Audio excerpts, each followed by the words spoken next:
Nilikuwa nahitaji mafuta.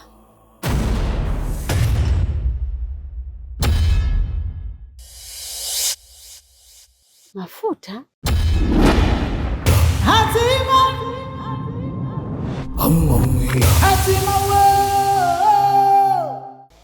Mke wangu, tafadhali naomba utangulie nyumbani, nitakukuta. Yuma nyoka huyo, Yuma nyoka huyo, Yuma nyoka huyo, Yuma nyoka huyo, Yuma. Rakonko, wewe tatizo gani wewe? Unajua hayo mawenge yenu hayo ndio mmekuja kuharibu kwa mzee Ramadhani. Wewe ukoje wewe? Wewe badiliki. Samani Kajuma Nyoka. Unajua lile tukio la kina Nuru limefanya kama limechanganya akili. Sijui hata nifanyaje. Vizuri. Ni kweli kwa sababu mapigo yenu mnakuja kuharibu kazi. Hebu tulieni kwenu watulivu. Alafu kitu kingine, naomba nisikilize kwa makini sana. Hii ni kazi yangu. Hapo umeropoka. Je, mke wangu angeelewa?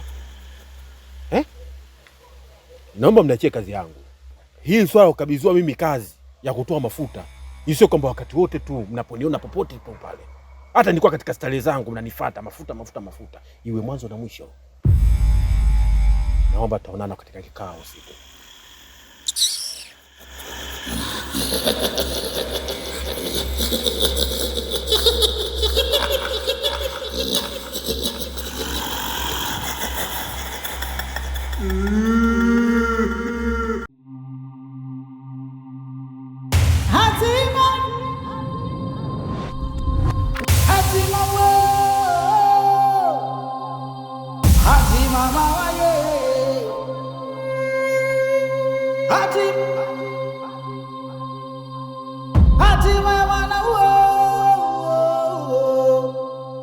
Mke wangu, takriban sasa hivi inapata mwezi toka amefariki mtoto wetu. Sasa naona ni muda mwafaka wa kunipatia mtoto mwingine, na kama kupona, mke wangu shapona, hana shida yoyote ile.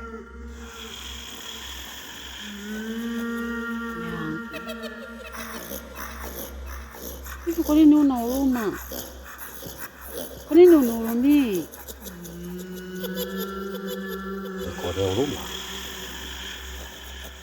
Wewe mwanamke, sikiliza. Hivi unakielewa hiko unachokizungumza?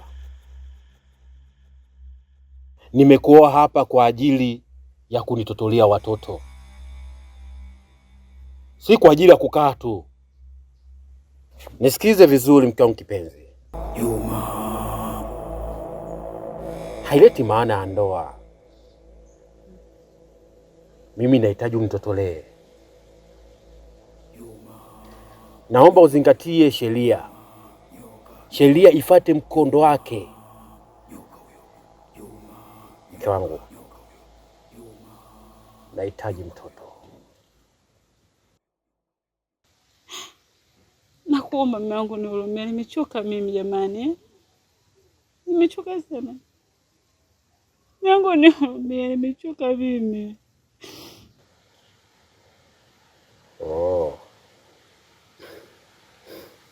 Nadhani wewe unielewi. Unielewi kabisa? Narudia tena kwa herufi kubwa. Mke wangu, nahitaji mtoto. Kama yule nimempoteza na wengine nimewapoteza, choma ndani. Nahitaji mtoto. Nahitaji mtoto kabla sijabadilisha muonekano wangu. Mama, nipumzike mume wangu. Naomba. Naomba nipumzike mume wangu, nimechoka mkeo. Choma ndani.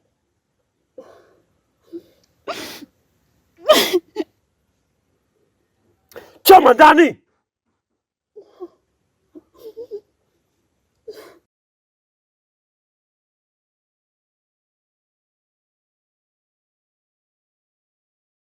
Hayo machozi yako hayana faida yoyote yale. Hiwi mwanzo na mwisho kuyaona hayo machozi. Juma.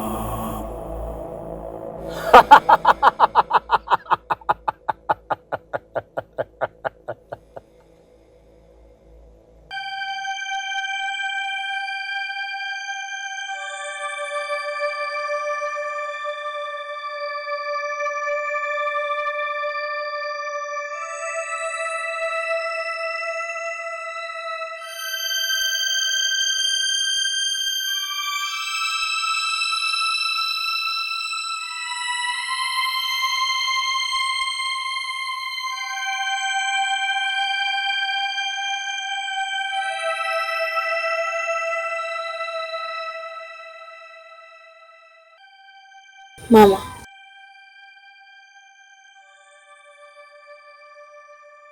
Mama.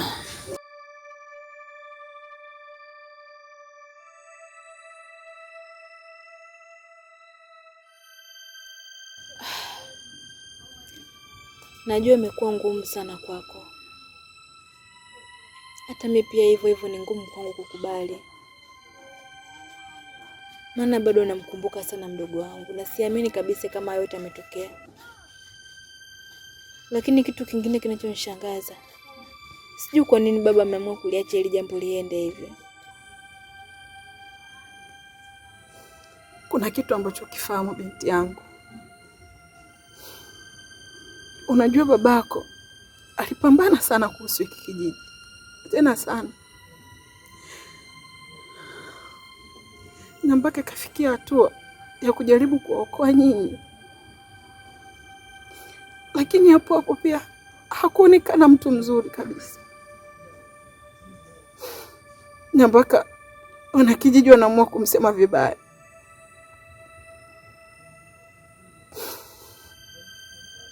Mpaka sasa imepelekea kifo cha mdogo wako Nuru. Naye kuamua kukaa kimya tu. Huu ni utoto ambao tunaufanya. Hakuna mabadiliko kila siku. Kila siku ni yeye tu. Mkosaji ni yeye tu. Hili ambalo liloharibika kwa Mzee Ramadhani, muhusika mkuu ni Lakonko. Nimeonelea kikao tufanye saa hizi. Sikutaka kusubiri usiku. Lakonko, unasema kwamba unafanya kazi kwa weledi, lakini weledi wako huonekani. Kwa nini ubadiliki dadangu?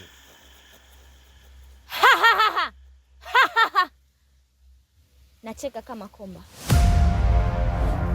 Leo ndo mmeamua kunisema kama hivi. Na wakati natambua mimi ndo ninafanya kila kitu. Hadi hili swala la Nuru kufika tamati, mimi ndo nimefanya lifanikiwe. Inawezekanaje kosa dogo kama hili mwanze kunisema kama hivi? Wewe, kosa dogo? Je, yule mwanamke akijua wazi ufikiri? Juma pamoja na Lakonko, hivi mnatambua kwamba mnaye kiongozi hapa? Au mmeshanitoa katika uongozi eti? Bishakira, Kiongozi wetu mkuu ni wewe. Tumeshasema kwamba hakuna kazi yoyote ambayo haina mapungufu. Haipo. Ikanyoka hivi, haipo. Lakini ikitokea mapungufu ya aina yoyote ile, lazima mje kwa kiongozi, mueleze nini kimetokea. Nuru yuko katika mikono yangu, yuko kwenye himaya yangu. Mnakuwa na shida ya nini? Mpaka sasa sielewi nini hatima ya binti yangu. Sielewi. Naumia Amina, naumia mwanangu.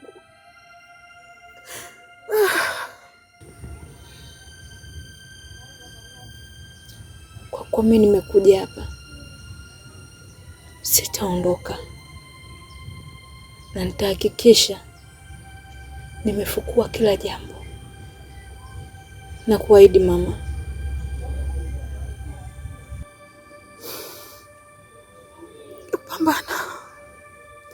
Pambana kwa ajili ya mdogo wako Amina.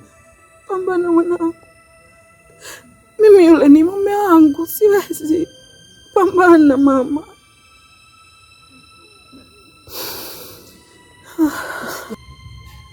Hamna shida mama.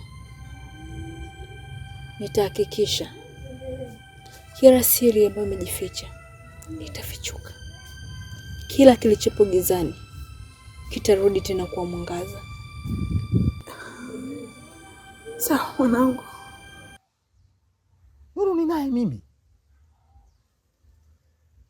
na nilichokiamua kuhusu Nuru hatotoka katika mikono yangu na kwenda kumfanya kuwa malkia wa kijiji hiki. Swala la kumla nyama Nuru msahau kwa sasa, na yule mzee Ramadhani muda si mrefu anakwenda kuwa mkwe wangu. Mzee Kigoda, kiukweli umefurahisha nafsi yangu.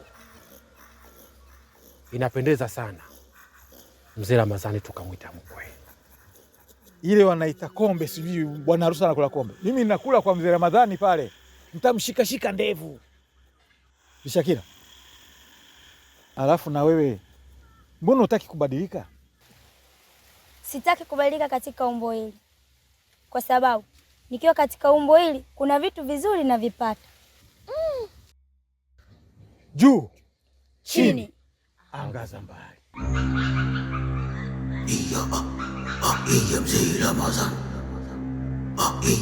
Mawio na machweo.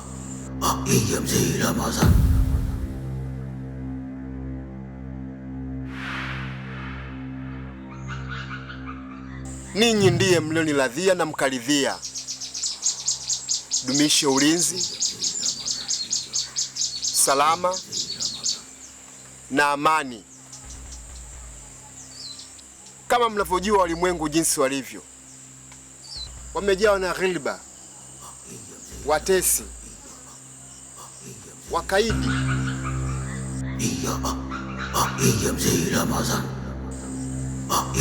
Kweli mimi nilizila. Nimefika gharani na kuchukua zana, kuzipukuta vumbi na kurejea tena vitani. Nimerejea tena kwenu ili kupata msaada wenu, kupata nguvu zenu, niweze kusafisha.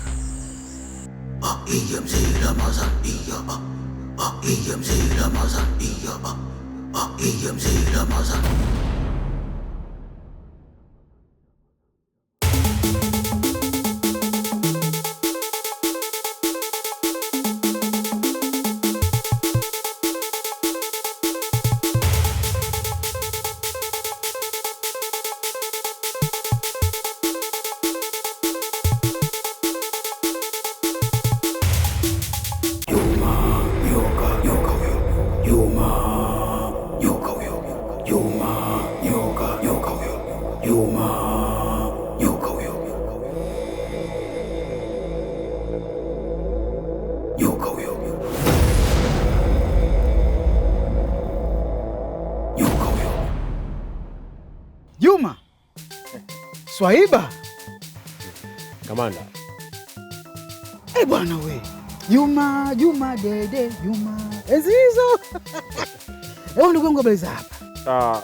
Habari za huku ziko njema. Kijiji chetu kama unavyokiona hivi tulivu, kimetulia, safi kabisa. Kweli kijiji kitulivu kaka. Kijiji kikaka tulivu, natakiwa siku mimi tukaa tuongee pia kwa utulivu kuhusu kijiji. Maana nilivyokiacha na hivi nilivyokuja sana na mambo ni moto, mambo ni fire kaka. Bwana, baada ya kufika hapa kijijini nikamwambia baba, nataka nikaonane na rafiki yangu Juma. Mimi tena pepe tu mpaka kwako bwana. Nikamkuta shemeji. Kumkuta shemeji, akanambia, shemeji, una dawa ya tumbo? Tumbo mimi linaniuma, tumbo linanisumbua. Mimi nikamwambia shemeji, kwa kweli dawa za tumbo zipo nyingi tu. Bwana, lakini mimi siwezi kukuletea dawa mpaka nimuone rafiki yangu Juma. Kwa sababu Juma nikimuona akiniruhusu, dawa nitakuletea, dawa zipo. Kamanda, ufanye jambo zuri sana. kutoingilia mahusiano yangu ama mambo ambayo yanahusiana na ndoa yangu. Kaka, mimi siwezi kuingia kwenye mahusiano yako, kwa sababu nikiingia kwenye mahusiano yako au nikiingia kwenye ndoa yako ndo nikana mimi sina nidhamu. Mimi ndugu yangu yule shemeji yangu, siwezi kuingia kwenye ndoa yako kaka. Kamanda, sina maana hiyo. Ni kweli shemeji yako asumbuliwa na tumbo, na hivi unavyoniona hapa nipo katika harakati ya kutafutia dawa. Ndio maana unaniona nakatiza huku nakatiza kipoli hiki. Sema kweli, shemeji yako anasumbuliwa sana na tumbo sana, na anapoumia hata mimi pia naumia. Kwa hiyo nipo katika jitihada ya kutafuta dawa ambayo nzuri itakayomfaa ndugu yangu. Sasa ndugu yangu, pole sana. Na pia kaka, kijiji ndugu yangu, kuwa nacho makini, manake mwenye kila njia panda nikipita lazima nywele zisisemke mpaka ofisa mtu anafanya inashuka zama nywele zo kaka zinatikisika. Kaka, kuwa makini na kijiji hiki kitakuja kutafutia matatizo. Jambo hili la shemeji yako nazidi kulipambania, nina imani tutapata dawa nzuri. Swaiba, sasa leo tusiwe na mambo mengi sana ya kuongea, na naomba swala la shemeji tusilidharau. Tukutane mimi na wewe, tulikalie chini, tuzungumze vizuri, bwana, tujue tunamsaidiaje yule dada. Basi sawa, haina shida ndugu yangu.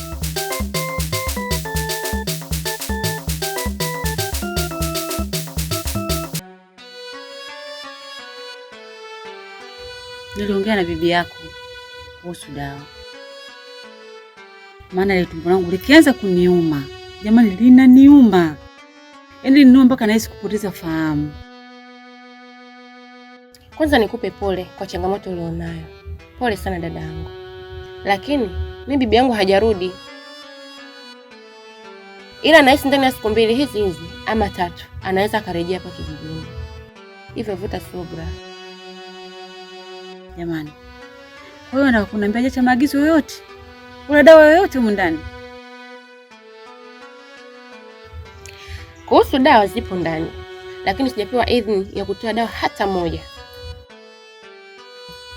Mungu wangu, nitakufa mimi. Yaani nitakufa. Unajua tumbo linaniuma sana jamani. Linaniuma. Mungu wangu. Pole sana. Kuwa na subira, Mungu atakusimamia mpaka pale bibi atakaporudi. Utakuwa sawa tu.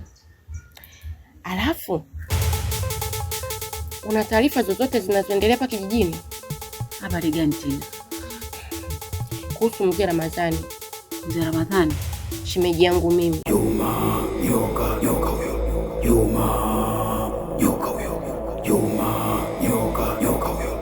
Juma nyoka huyo. Nyoka huyo. Nyoka huyo. Juma nyoka huyo. Nyoka huyo. Nyoka huyo. Nyoka huyo. Juma. Juma nyoka huyo. Juma nyoka. Kafanya nini? Yule binti yake Nuru, mtoto wa dada yangu. Ndio. Inasemekana alifariki. Lakini kufariki kwake sio kwa mipango ya Mwenyezi Mungu. Walimwengu walimfanyia kitu kibaya. Wewe acha tu dadangu. Sasa basi, kilichotokea siku ya msiba, tupo watu tunalia nje, machozi chini ya ardhi. Mzee Ramadhani alipotokea na kutunyamazisha tusilie. Nasema kwamba nyamazeni kulia, mnachokililia ndani ni mgomba. Wewe. Na sio maiti. Yaani mimi pale ndo nilipochoka. Mbaya zaidi na kubwa kuliko, aliwaumbua watu pale pale hadharani na kusema kwamba wale ndo wabaya, na amewapa ndani ya siku 40 tu. Kabla hajatimia siku 40 Nuru awe amerudi.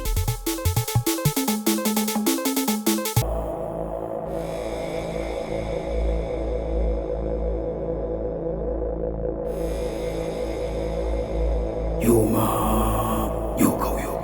Juma nyoka huyo. Juma nyoka huyo. Juma nyoka huyo.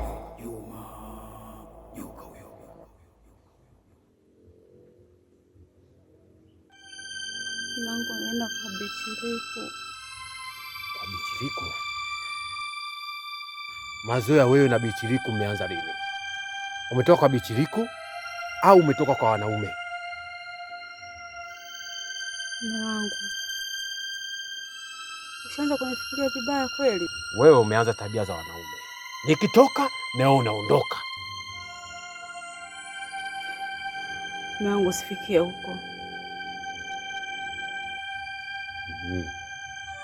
Na ndio maana unakuwa mbishi kunipatia haki yangu ya ndoa. Kumbe unaenda kwa wanaume wako. Sasa naomba unisikilize jambo moja. Nataka uingie ndani nikukague.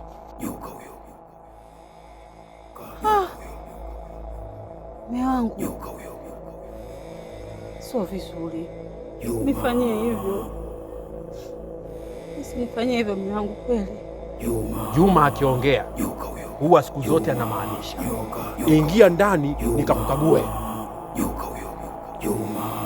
Choma ndani.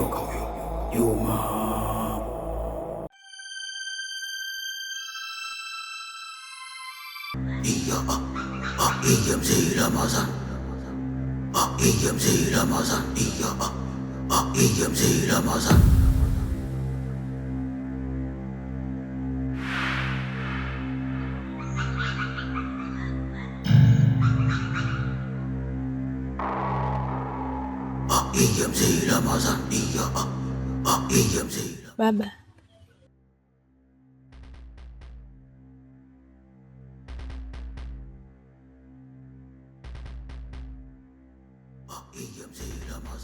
Semaje? nikuja hapa nilikuwa nahitaji tuzungumzie swala la Nuru. Hai mama, Kuhusu nini? Maana tangu Nuru afariki sijaelewa hata kifo chake kimetokeaje, na hakuna mtu ambaye ananiambia jambo lolote la kueleweka. Cha muhimu tu ni kwamba Nuru amefariki basi. Hebu niletee maji ya kunywa kwanza tuje tuzungumze vizuri.